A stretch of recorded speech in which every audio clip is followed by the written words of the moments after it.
देखिए आज 3:30 बजे से 4 बजे रात में घने कोहरे के कारण जो कोटवन बॉर्डर है हमारा हरियाणा से, वहाँ बाबा जी चंद्रशेखर बाबा जो फरसा वाले बाबा के नाम से मशहूर थे, उनकी दुर्घटना हुई, उसमें मृत्यु हो गई। और जो जिस ट्रक से दुर्घटना हुई थी उस ट्रक का ड्राइवर भी मृत हो गया है, क्योंकि ट्रक भी काफ़ी क्षतिग्रस्त हुई थी।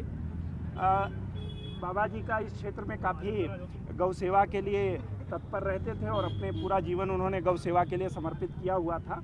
और यहाँ का जो जनमानस है, ये ब्रज है, गोवर्धन का क्षेत्र है, जिसमें गाय के प्रति और गौवंश के प्रति लोगों की अटूट श्रद्धा, अगाध श्रद्धा है। और उनके इस असामयिक मृत्यु से यहाँ के लोगों में एक दुख की लहर है, और जो उनकी भावना है उसका मतलब हम लोग भी दुखी हैं।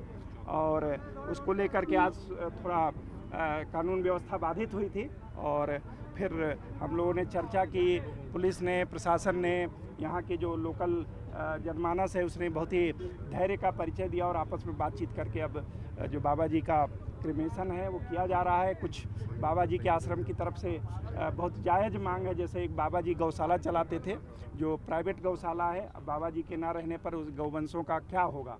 तो हम लोग, चूँकि सरकार गौशाला को सहायता देती है, तो इस गौशाला की सभी गौवंशों की रक्षा सरकार का दायित्व है, और हम लोग उसका करेंगे। आज से ही यहाँ के खंड विकास अधिकारी आएंगे और इस पूरी गौशाला का देखरेख करेंगे, और यहाँ के उप जिलाधिकारी को भी अभी मैंने बता दिया है। दूसरे ये था कि बाबा जी को शहीद का दर्जा दिया जाए, और बाबा चूँकि शहीद तो वही होता है जो सबके दिलों पे राज करता है, और यहाँ के जनमानस में बाबा जी की काफ़ी लोग मान्यता है और लोग उनको मानते हैं। तो और उनको एक स्मारक बनवाया जाए तो यहाँ कोई इसमें समस्या नहीं है। कुछ ये है कि जो गौसेवक लोग हैं उनको लाइसेंस दिया जाए, ताकि वो रात में इधर, चूँकि बॉर्डर का एरिया है, 2 बॉर्डर लगता है, राजस्थान का लगता है और हरियाणा का लगता है, मेवात का क्षेत्र है। मैंने कहा है कि जो पात्र होगा, जो लाइसेंस पाने का पात्र होगा, उसको बिल्कुल लाइसेंस देंगे। उसके हर व्यक्ति के जीवन की रक्षा करना मेरा पदेन कर्तव्य है, नैतिक दायित्व है। तो अगर किसी को भी लाइसेंस की आवश्यकता होगी और वो पात्र होगा, नियम के तहत आता होगा, तो ज़रूर उस पर विचार किया जाएगा। इसके अलावा एक चौकी खोलने की, और ये है कि जैसे राजस्थान में कोई टास्क फोर्स बनी हुई है, यहाँ भी टास्क फोर्स बने, तो उस पर भी हम लोगों को कोई समस्या नहीं है। कानून व्यवस्था बेहतर से बेहतर ऑलरेडी है उत्तर प्रदेश में। मैं बस लोगों से यही अनुरोध करूँगा कि भावनाओं में ना बहें। जैसे लोगों ने अफवाह उड़ाई कि बाबा जी की हत्या कर दी गई है, जो पूरी तरीके से असत्य है, नितांत गलत है। बाबा जी की जो मृत्यु हुई है दुर्घटना में हुई है, फिर भी कोई और पहलू होगा तो उसकी भी हम लोग जांच कराएंगे। जिस कंटेनर को चेक कर रहे थे उसमें साबुन, फिनाइल और ये आपका जो रोज़मर्रा का सामान होता है परचून का, वो मिला। और जो ट्रक था वो जो राजस्थान का नंबर का था, उसमें भी तार भरा हुआ था। ये कंटेनर नागालैंड के नंबर का था। और जिस तरीके से लोगों ने अफवाह फैलाने का प्रयास किया, और यहाँ भी अन्य राज्यों के लोग आए थे जो सवेरे उत्पात किए हैं और अभी भी उत्पात करने का प्रयास कर रहे हैं, नियम संगत तरीके से कार्रवाई होगी।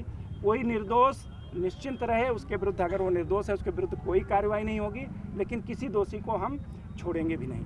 सर, ड्राइवर जो मरे हैं वो कौन है और कहाँ है? इतना जानकारी नहीं है। वो गंभीर घायल थे, उनको आगरा रिफ़र किया गया था। अभी हम लोग उनकी पूरा डिटेल पता करके बाद में बता पाएंगे। कितने लोग हिरासत में लिए हैं? देखिए, जो ये भी हमको एग्जैक्ट संख्या नहीं है, बट लगभग 10 के आसपास लोग अभी हिरासत में लिए गए हैं। चूँकि लोग पथराव कर रहे थे, तो जाहिर सी बात है शांति व्यवस्था बनाने के लिए कार्रवाई की जाती है, और कार्रवाई की गई है। शांति व्यवस्था से किसी को खिलवाड़ नहीं करने देंगे। हादसा है ये?